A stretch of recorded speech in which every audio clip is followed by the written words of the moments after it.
रहीम। आज की वीडियो के अंदर हम करने लगे हैं pre term labour. Important topic जो है उसकी एक सेपरेट वीडियो बन गई हुई है, आप लोग वो चैनल पर देख सकते हैं। जो भी इंपॉर्टेंट था उसके अंदर कवर कर दिया है। अब आप लोगों ने ये एमसीक्यूज़ के पॉइंट ऑफ व्यू से एक दफ़ा ये सुन लेना है। सबसे पहले हम बताएंगे कि प्री टर्म लेबर क्या होता है। 37 वीक से पहले अगर लेबर की इंडक्शन हो जाए या फिर लेबर स्टार्ट हो जाए तो हम उसको बोलते हैं प्री टर्म लेबर। इसके बाद इस पेज के ऊपर ना दो टर्म्स लिखी हुई हैं, बाईपेडलिज्म और एनसेफलाइजेशन। बाईपेडलिज्म ये होता है कि जब ह्यूमन अपराइट पोस्चर मेंटेन करता है और उसका जो पेल्विस होता है वो नैरो रहता है तो उसको हम बोलते हैं बाईपेडलिज्म। एनसेफलाइजेशन के अंदर ये होता है कि जो ह्यूमन का ब्रेन है उसका वॉल्यूम इंक्रीज़ हो जाता है और उसकी हेड सर्कमफ्रेंस बढ़ जाती है। बस इस पेज के अंदर सिर्फ ये दो बातें थी। उसके बाद आगे लिखी हुई एपिडेमियोलॉजी, ये ऐसा करने की ज़रूरत नहीं है। अच्छा, नेक्स्ट हम करेंगे एंडोक्रिनोलॉजिकल फैक्टर्स और बायोकेमिस्ट्री ऑफ लेबर जो भी होती है इसके अंदर। आपको ये पता है कि जो हमारे पास सर्विक्स होता है वो हमारे पास ना through out the pregnancy firm रहता है। और ये फर्म क्यों रहता है, रिजिड क्यों रहता है, कुछ हार्मोन्स की वजह से रहता है। उन हार्मोन्स के अंदर हमारे पास आता है progesterone hormone, relaxin hormone, ACG hormone और पीजी यानी कि प्रो रिलैक्सेशन प्रोस्टाग्लैंडिन्स। इसकी वजह से ये होता है कि हमारे पास जो मायोकार्डियल कॉन्ट्रैक्टिलिटी है वो इनहिबिट रहती है, वो काम इतनी ज़्यादा कॉन्ट्रैक्ट नहीं करती, तो जिसकी वजह से लेबर इंड्यूस नहीं होती। लेकिन हमारे पास क्या होता है, जब लेबर होती है उसके अंदर हमारे पास जो गैप जंक्शंस हैं उनकी क्वांटिटी इंक्रीज़ हो जाती है उनके, और उसके अंदर गैप जंक्शंस इंक्रीज़ होने की वजह से उनके अंदर सिंक्रोनाइजेशन आ जाती है।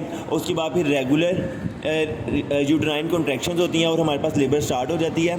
इसके अलावा हमारे पास सर्विक्स के अंदर ना कोलेजन जो होता है उसकी ब्रेकडाउन नज़र आती है। और इसके अलावा हमारे पास कुछ हार्मोन्स जिसको हम बोलते हैं cassettes of contraction associated protein caps, cases of contraction associated proteins. इसके अंदर हमारे पास कौन कौन से हार्मोन्स आते हैं, ऑक्सीटोसिन आता है और इसके अलावा हमारे पास प्रोस्टानोइड रिसेप्टर एंजाइम्स प्रोस्टाग्लैंडिन सिंथेसिस आते हैं। ये दोनों हमारे पास क्या करते हैं, मायोकार्डियल मायोमीट्रियम की कॉन्ट्रैक्शन करवाते हैं जिसकी वजह से हमारे पास लेबर होती है। उसके बाद नेक्स्ट देखें तो हमारे पास प्रोजेस्टेरोन के बारे में आ जाता है। प्रोजेस्टेरोन आपको पता होगा कि हमारे पास प्रोस्टाग्लैंडिन इनहिबिटर होता है। इसके अलावा हमारे पास इन्फ्लेमेटरी मीडिएटर्स को प्रोस्टाग्लैंडिन इनहिबिट करवा रहा होता है। इसमें से बस प्रोस्टाग्लैंडिन की यही बात याद रखने वाली। हमारे पास जो प्रोजेस्टेरोन जो होता है वो मेनली हमारे पास प्रेगनेंसी को स्टेबलाइज करने के लिए यूज़ होता है। किस तरीके से आप लोगों को मैंने पहले भी बताया कि प्रोजेस्टेरोन जो होता है वो इन्फ्लेमेटरी साइटोकाइंस को इनहिबिट कर रहा होता है, जबकि लेबर जो होता है वो एक इन्फ्लेमेटरी प्रोसेस है यानी, और जो प्रोजेस्टेरोन है वो एंटी इन्फ्लेमेटरी है। तो इस तरह जो प्रोजेस्टेरोन होता है वो लेबर को रोक रहा होता है और प्रेगनेंसी को आगे मेंटेन कर रहा होता है। आगे लिखा हुआ है role of oxytocin and prostaglandin. इसके अंदर इंपॉर्टेंट बात यह है कि हमारे पास ऑक्सीटोसिन जो होता है वो लेबर में ऐसा खुद प्रोड्यूस नहीं हो रहा होता, लेकिन क्या होता है कि जो हमारे पास मायोमीट्रियम होती है उसके ऊपर ऑक्सीटोसिन रिसेप्टर्स की सेंसिटिविटी बढ़ जाती है।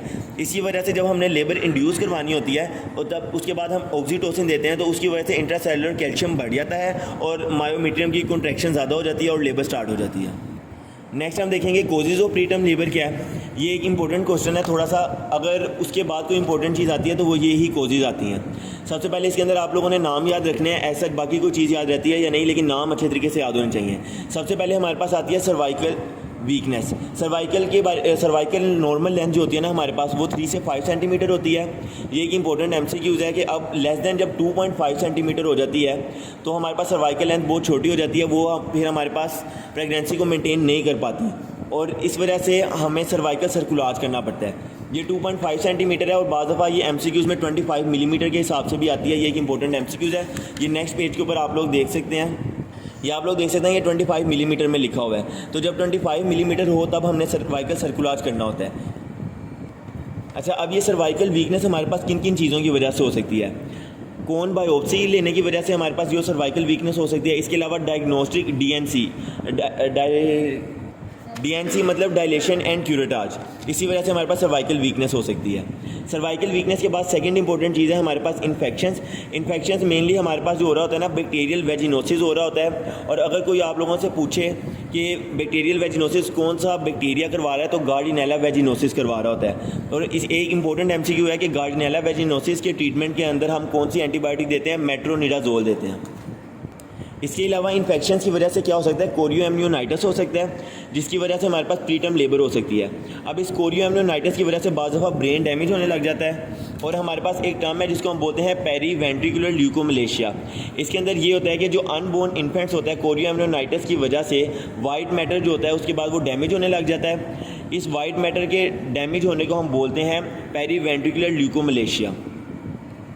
नेक्स्ट हमारे पास रिस्क फैक्टर आ जाता है multiple pregnancy and uterine distension.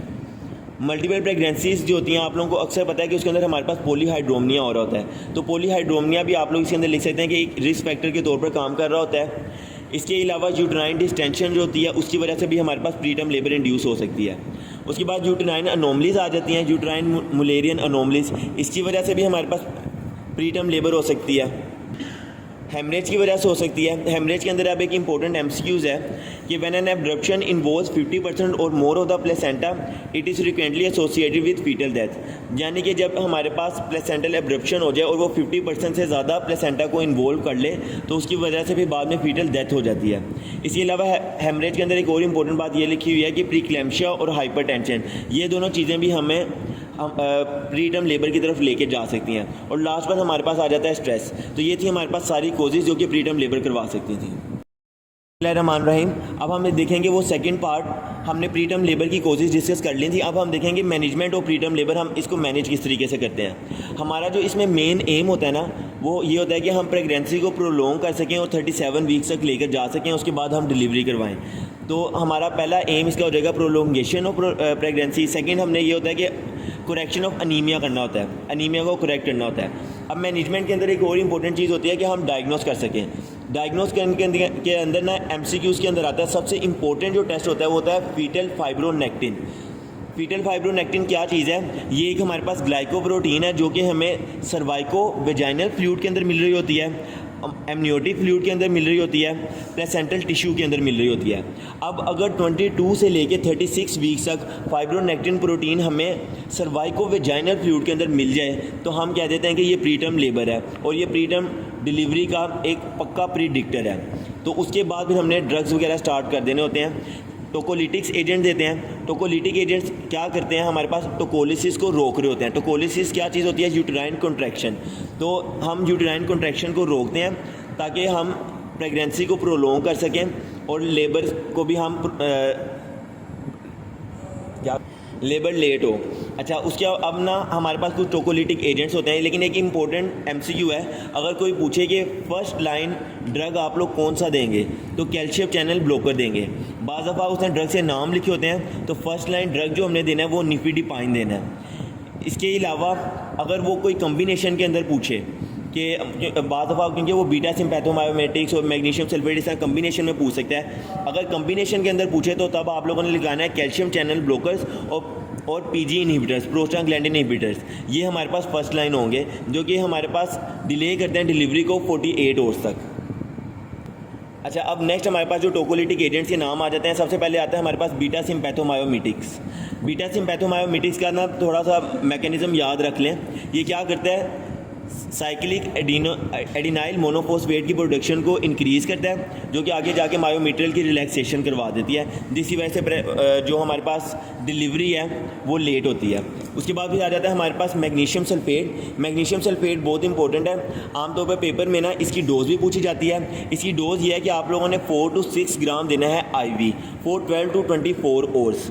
और अब आप लोगों ने इसको देना है तो लेकिन इसको आप लोगों ने 5 से 7 दिनों से ज़्यादा एक्सीड नहीं करना, ठीक है। 4 से 6 ग्राम देना है IV फॉर 12 to 24 आवर्स। अब मैग्नीशियम सल्फेट करता है क्या, इसका मैकेनिज्म ऑफ एक्शन क्या है, जो हमारे पास जो स्मूथ मसल्स हैं उनकी डीपोलराइजेशन कर देता है, जिसकी वजह से हमारे पास यूट्राइन कॉन्ट्रैक्शन जो है उनकी इनहिबिशन हो जाती है।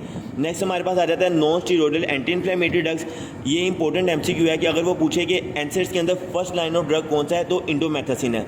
अब बाज़ ऑफ एमसीक्यूज़ के अंदर ये भी आता होता है कि इंडोमेथासिन का मैकेनिज्म ऑफ एक्शन क्या है, तो ये हमारे पास कोक्स इनहिबिटर है, कॉम्पिटेटिव साइक्लोऑक्सीजिनेस इनहिबिटर है, जिसकी वजह अब ये हमारे पास डिलीवरी को 48 आवर्स के लिए डिले कर देता है। अब लेकिन एक इंपॉर्टेंट बात है, आप लोगों को पता होगा जो प्रोस्टाग्लैंडिन्स होते हैं वो हमारे पास डक्टस आर्टरियोसिस जो होता है उसको मेंटेन करके रखते हैं। लेकिन अब क्योंकि हम जो इंडोमेथासिन दे रहे हैं वो तो प्रोस्टाग्लैंडिन इनहिबिटर है, यानी कि प्रोस्टाग्लैंडिन अपना काम करेंगे ही नहीं, तो हमारे पास premature closure of ductus arteriosus हो जाती है। इसके अलावा हमारे पास एक और साइड इफेक्ट आता है प्रेसिस्टेंट पल्मोनरी हाइपरटेंशन और नेक्रोटाइजिंग एंटेरोकोलाइटिस। तो एनसेड हम यूज़ तो करते हैं लेकिन एनसेड की वजह से हमारे पास ये साइड इफेक्ट्स आ रहे होते हैं। नेक्स्ट आ जाता है हमारे पास कैल्शियम चैनल ब्लॉकर्स, क्योंकि कैल्शियम चैनल ब्लॉकर्स हमारे पास फर्स्ट लाइन होते हैं। तो इसका आप लोगों ने किसी और का मैकेनिज्म याद रखें ना रखें, इसका मैकेनिज्म याद रखना है कि ये हमारे पास एल टाइप चैनल्स जो कैल्शियम चैनल्स होते हैं उनको ब्लॉक कर रहे होते हैं। और इसके अंदर आप लोगों ने ड्रग का नाम भी याद रखना है, निफिडिपाइन। और इसके साइड इफेक्ट्स के अंदर भी हमारे पास जो हमने पहले पढ़ा था नेक्रोटाइजिंग एंटेरोकोलाइटिस, वो इसके साइड इफेक्ट के अंदर भी आता है। इसके अलावा ये हमारे पास एक और साइड इफेक्ट करवाता है इंट्रावेंट्रिकुलर हेमरेज। नेक्स्ट हमारे पास जो ड्रग आते हैं वो है ऑक्सीटोसिन रिसेप्टर एंटागोनिस्ट। इसके अंदर मिसाल के तौर पर एक ड्रग का नाम याद रख सकते हैं आप लोग, एटोसिबैन। बस इसका अगर नाम भी याद रख लें तो इनफ है। उसके बाद हमारे पास आ जाते हैं कोर्टिकोस्टेरॉइड थेरेपी। ये बहुत ज़्यादा इंपॉर्टेंट है क्योंकि ये हमारे पास लंग्स मैचुरेशन के लिए चाहिए होती है और सर्फेक्टेंट के लिए चाहिए होती है। अगर हम ये नहीं देंगे तो बच्चा जो होगा वो रिस्पिरेटरी डिस्ट्रेस सिंड्रोम के अंदर चला जाएगा।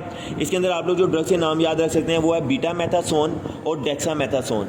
ये आप लोगों ने देने हैं, लेकिन ये इसका एक ये है कि ये ना प्लेसेंटा को दोनों क्रॉस कर सकते हैं, जिसकी वजह से बाज़ दफ़ा इनका एक ये होता है साइड इफ़ेक्ट कि ये न्यूरोटॉक्सिसिटी करवा देते हैं। उसके बाद फिर एंटीबायोटिक्स हैं। एंटीबायोटिक्स में आप लोग याद रख लें कि आप लोगों ने एरिथ्रोमाइसिन देनी है और इसका 10 डेज़ का कोर्स होता है। आप लोगों ने 10 डेज़ के लिए एरिथ्रोमाइसिन देनी है।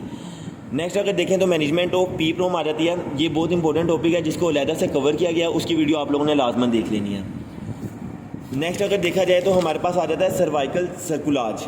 ये बहुत ज़्यादा इंपॉर्टेंट है। इसकी हमारे पास ना दो टाइप्स होती हैं। एक हमारे पास होती है ट्रांस एब्डोमिनल टाइप और एक होती है हमारे पास ट्रांस वेजाइनल टाइप। जो हमारे पास ट्रांस वेजाइनल होते हैं वो आगे से फर्दर दो टाइप के होते हैं। एक हमारे पास होता है मैकडोनल्ड और एक हमारे पास होता है शिरोडकर।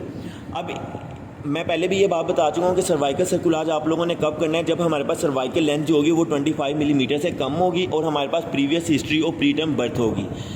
अब मैकडोनल्ड सर्कुलाज और मैकडोनल्ड ट्रांसवेजाइनल सर्कुलाज, शिरोडकर ट्रांसवेजाइनल सर्कुलाज और ट्रांस एब्डोमिनल सर्कुलाज के बारे में इंपॉर्टेंट बातें सुन लें कि ये किस किस जगह पर करते हैं और उनके अंदर क्या डिफरेंसेस हैं। जो हमारे पास मैकडोनल्ड ट्रांसवेजाइनल सर्कुलाज होता है उसके अंदर हमारे वो विदाउट ब्लैडर मोबिलाइजेशन होता है और किस जगह पर दिया जाता है, सर्वाइको वेजाइनल जंक्शन के ऊपर, वहाँ पर सुचरिंग की जाती है।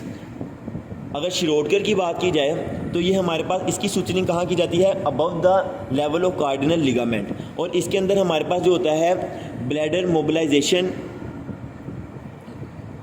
ये अलोंग विद ब्लैडर मोबिलाइजेशन होता है शिरोडकर। लास्ट हमारे पास आ जाता है ट्रांस एब्डोमिनल। ट्रांस एब्डोमिनल के अंदर जो हम सुचर इंसर्ट करते हैं वो करते हैं हम सर्वाइको इस्थमिक जंक्शन के ऊपर, और इसके अंदर हमें लेप्रोटमी के ज़रिए ये सर्कुलाज देना पड़ता है। और आमतौर पर हम कब करते हैं, फर्स्ट ट्राइमेस्टर और प्रेगनेंसी के अंदर करते हैं। ये एक इंपॉर्टेंट MCQs है।